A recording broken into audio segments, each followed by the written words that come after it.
guys, this is Charmaine Ironside with Ironside Fitness, and I am here today to talk a bit about pregnancy fitness. So I'm just past 36 weeks pregnant.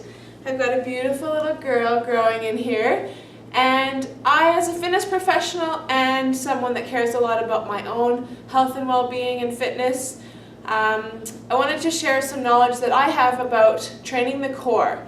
So training the core is so important for daily life.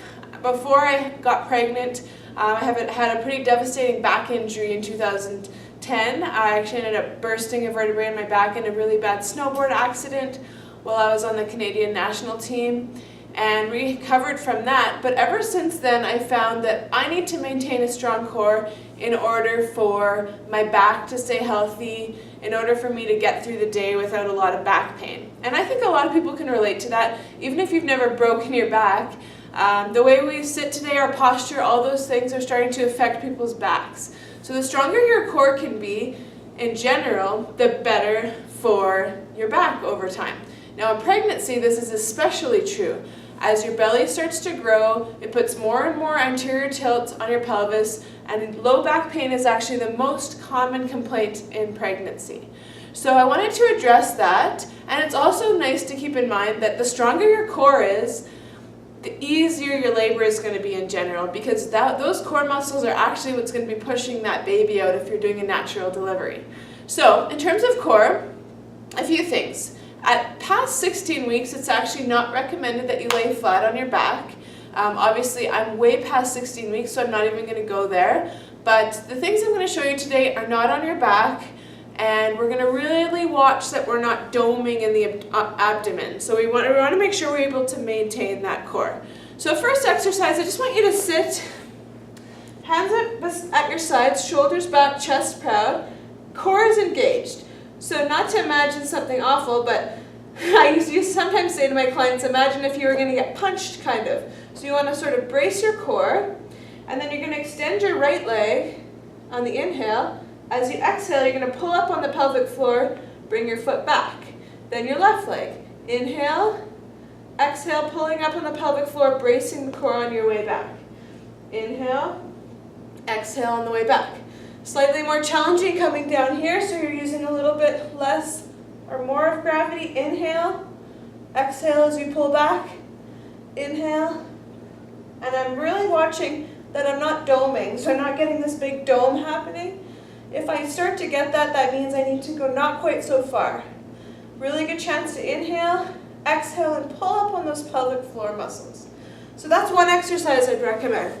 Those are just leg slides, and we're going to be on the forearms for that one. Second exercise is called the bird dog. You've probably heard of some different names if you tried it before. But you're going to go onto all fours. You want to find a nice neutral spine, so not a huge sway back, not a huge arch, just a nice neutral spine.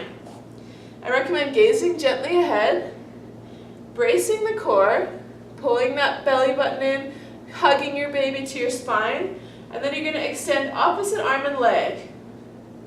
You're going to hold for a couple of breaths, and then you're going to slowly switch.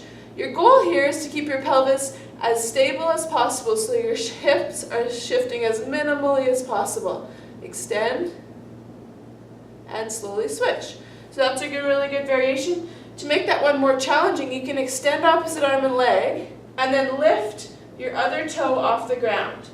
So for me, that's getting more and more challenging. So I'll stick with the regular bird dog, but if you need that extra challenge, you just lift the back toe. So that's the bird dog. And then lastly, for the strong core, I really recommend push-ups. If you do have diastasis recti, where you're actually noticing a splitting in your abdomen, push-ups are not recommended. But if you have been able to maintain a quite strong core, push-ups are a great core and arm exercise. So you're going to inhale as you go down, exhale as you come up. And if you're not sure if you're doing it properly, if you're not sure if you're getting that doming, just ask someone to watch. And it's really obvious. You'll get a big kind of bump here. And that's when you know that you don't want to be doing push-ups on the ground anymore. You need to go up to an elevated surface, so maybe the edge of a couch or something like that. And if it's really easy for you, obviously push-ups from the toes are a great option too. So try those leg slides, bird dogs, and push-ups. Incorporating those 2 or 3 times a week. Maybe you just do 3 rounds of each for 10 repetitions or so, and that'll be a really good way to get your core as strong as possible, to help prevent that low back pain, and to help get you ready for labor so you can be as strong as possible and have a short labor, hopefully. So that's it for today. Thanks for listening. Have an awesome pregnancy.